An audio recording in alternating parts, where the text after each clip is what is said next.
Today I'm talking with Andy Gold, who just flew in from, I think, Utah. And he's going to be here tomorrow night performing at an event that they're having here in town. And I asked him if I could do an interview with him, and he said yes. This is all accurate so far. far. Thank you so much. Yeah, my pleasure. Yeah. How long have you been doing comedy?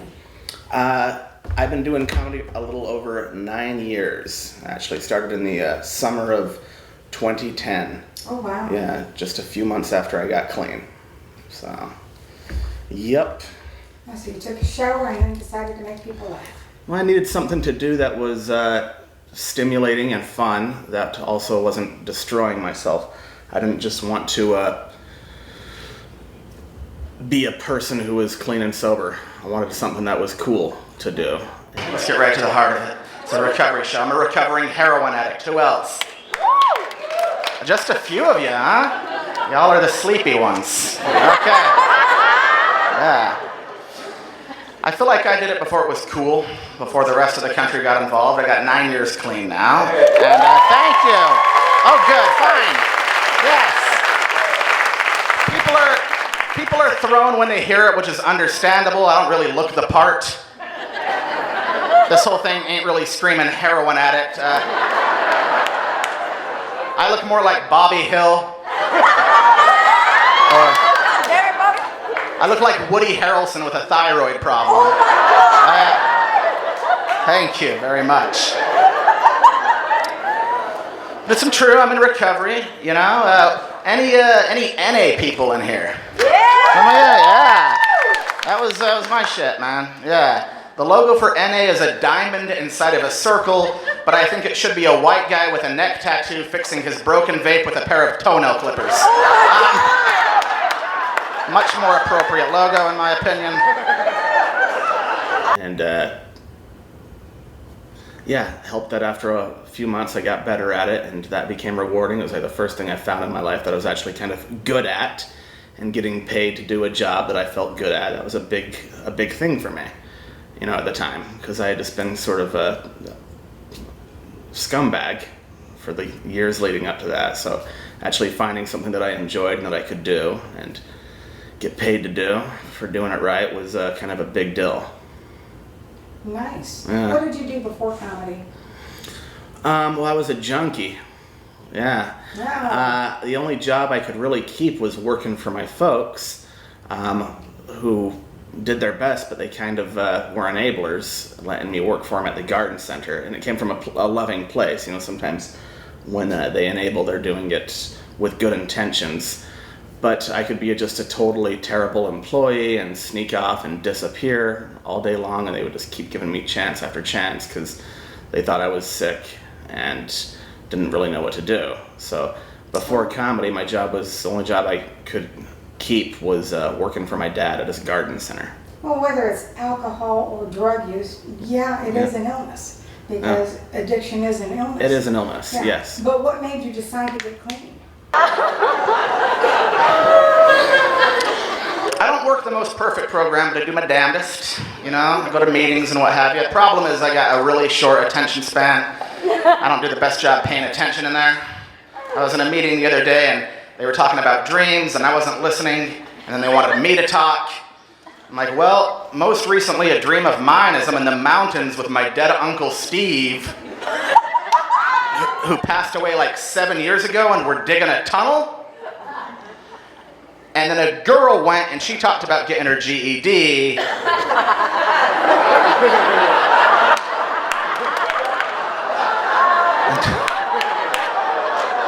And a guy went and he talked about becoming a construction foreman. It's like, ah, shit, they're talking about dreams as in goals.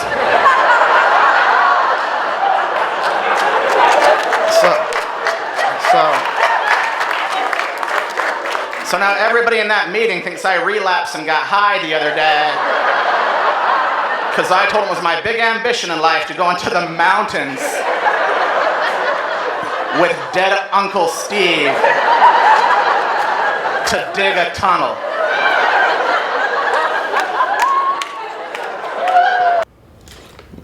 I mean, Did you OD? I OD'd, yeah. That was October 21st, 2009. I woke up in a hospital in Bountiful, Utah, and I knew exactly what had happened. And my dad was sitting there. And they had an intervention in the hospital. I had been to other treatment programs before, drug court a couple of times, some outpatient treatment centers and stuff like that. This was in 2009, kind of at the height of my addiction, where I had sort of accepted that I was an addict and I was a junkie and I probably wasn't going to live that much longer. I had a brother who died of an overdose himself. And my dad was just sitting at the hospital bed and he just said, I'm through being mad at you. Right now we just want you to get well. But I had no interest in getting well. The doctor came and told me what had happened. I had an overdose. They had to bring me back with some Narcan, but all I wanted to do was get out of the hospital to go use again. That was my feeling, is that I was dope sick and in a hospital where I couldn't use. But I agreed to go to treatment. They took me directly from the hospital to the treatment center. Couldn't stop by the house first because they knew I had dope in the house. And I still had no real intention of staying clean, even in rehab. It wasn't until I got out of rehab. It was a 45-day program, and I had been clean and sober for 45 days, which had been the longest I had been clean and sober in 9 years. And I just sort of said to myself, I'm going to give this a shot. I'm going to see what this clean and sober thing is like. I went to a rehab in the fall of 2009. It was an amazing spot to help to get me well, but there were some characters in rehab for sure. There was a woman in there. She was an alcoholic and she had Tourette's syndrome. Yeah, I'll give you guys a minute to digest that one. Now, I thought Tourette's was like the involuntary shouting of obscenities, but that's just one form of it. It's also like grunts and tics and twitches, and that's what she had, and nobody told me. So it's my very first day in there, right? I'm right out of ICU, man. Yeah, just got done detox, and I'm still kicking, feeling like shit. I'm grumpy, right? And we're in group, and we're like opening up and sharing, and she's to my left, and she suddenly just goes like, ugh!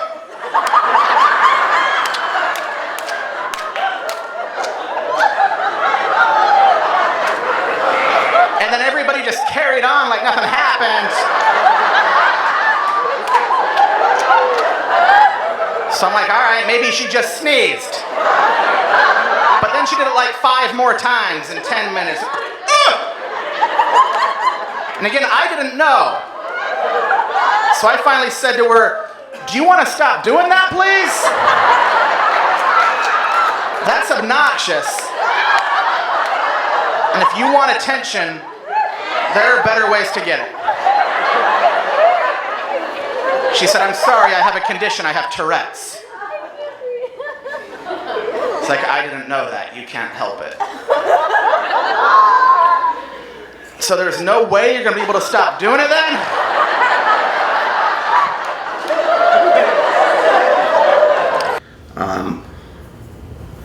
I had felonies, not a lot of hope. I didn't really have any idea of what I wanted to do, but I just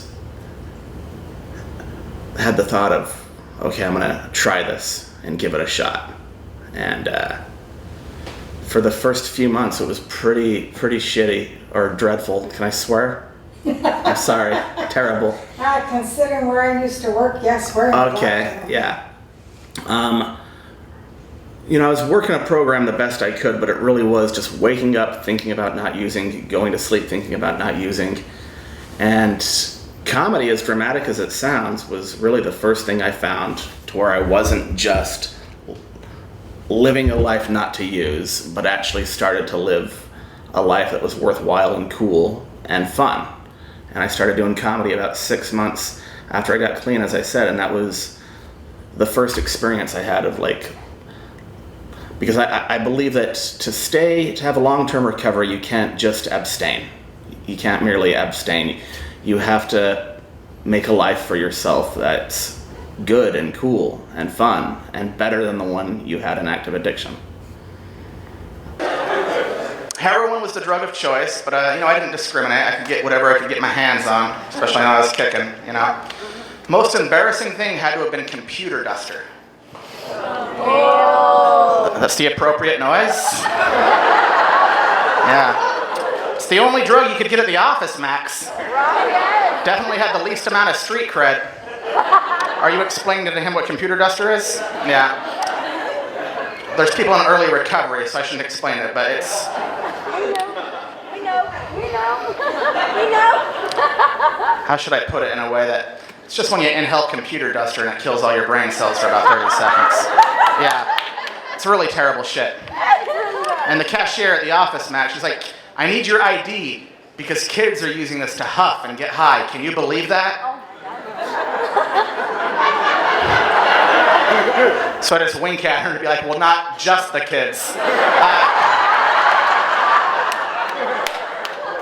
What show are you doing here in Houston? I'm doing a show called Addicted to Comedy at the Council for Recovery, I believe is what it's called. And they have this cool auditorium. It's being set up by Mike and Vanetta over here. It's pretty amazing. When Vanetta was describing to me what the purpose of it was, I couldn't be more on board because it's exactly the reason I do these recovery shows. Recovery is so much work, especially early recovery, whether you're working the steps or working on yourself or making amends or paying back debt. This is a chance to come out and actually have some fun and have a good time. Because I think one of the big lies that we tell ourselves in early recovery, and it is such a lie, is, oh man, now the fun times are over. Can't have any more fun. And this shows, no, you can have fun. You can have a good time. And hopefully it'll also make you realize that you didn't actually have that much fun when you were in active addiction. That life was kind of a huge drag. Yeah. And you don't get to have experiences like this. It's 45 days inpatient, and I went to a whole year of IOP, an entire year. Yeah. Therapists, they were great. They wanted to get a little bit personal with me sometimes, which I didn't appreciate. I had one therapist want to talk to me about intimacy. Like, I'm in here for heroin, lady. Let's keep our eye on the ball. And she's like, Andy, what does intimacy mean to you? I said, intimacy is, I don't know, having sex? She's like, nah, Andy, intimacy is when you're opening up, making yourself vulnerable, showing your shortcomings. It's like, yeah, having sex. Well, that's okay. What is your basis, the base of your comedy? What do you talk about when you're not doing recovery shows? My club act and my recovery act are almost identical. Okay, so when I first started doing comedy, like most comics, I went up there, just bombed. It was terrible. Didn't get a laugh. But I knew I liked it and I knew I could do it because I knew I was a funny person. But what was on my mind when I wasn't on stage was just being a person in recovery. That was what was dominating my thoughts, and that's what I started writing jokes about and talking about. And that struck a chord with the audience just because it was so different. This guy's talking about being a recovering heroin addict. And then when I learned how to actually structure a joke and build a set combined with, that material, that's when it became the act. And I was doing comedy for years before I knew about this niche. I was joking about being a person in recovery for a long time before I found out about these kinds of shows. There might be 3 or 4 bits that are a little bit more recovery specific that I can do at these jokes. But other than that, my club act is pretty much this act. And it's not just recovery. I talk about, whatever, growing up in Utah. I talk about my family. It pretty much runs the gamut. But I would say recovery is still the foundation of my act for sure. And my therapist, everybody was relapsing around me, right? All of my peers. The therapist is like, Andy, let's process this. How does this make you feel? Right? All of your friends and everybody falling off the wagon. I was like, well, you know what they say, only 1 in 10 makes it through their first year, so things are looking better and better for me all the time.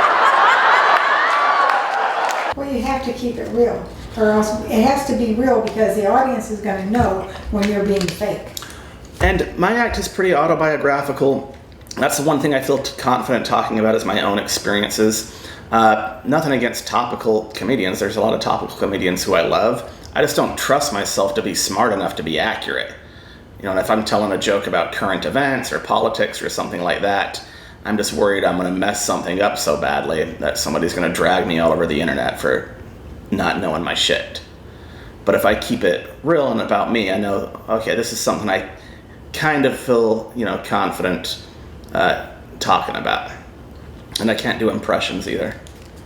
Oh, that's okay. Yeah, that's the 90s. Yeah. Well, listen, thank you very much. Was that it? When we do the interview. Man, we knocked it out, didn't we? Yes, we did. That was a piece of cake. But because this is my same act that I do, in regular shows, I have people who don't get it a lot. The guy came up to me once after a show, he's like, well, how long were you addicted to heroin for?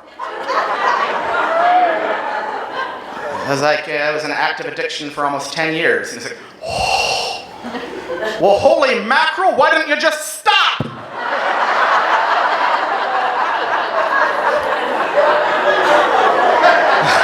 I was like, holy shit, why didn't I think of that?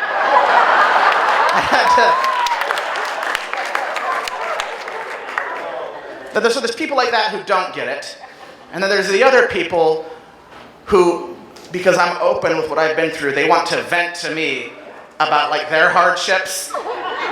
Like I'm the guy to talk to about that stuff. And I'm not that guy at all. Like my neighbor was talking to me. He's like, Andy, you used to have problems with substance abuse, didn't you? And I'm like, yeah? He's like, that's okay, we all got problems. You want to know something about me? I hate my wife and my job and my kids. I just feel trapped. I don't know what to do. I'm like, all right. You ever thought about trying heroin? Because you do that in about 6 months, that job, wife, and kids won't be bothering you anymore at all. Thank you very much, everybody. I'm Andy Gold. Thank you. Keep it going for the council.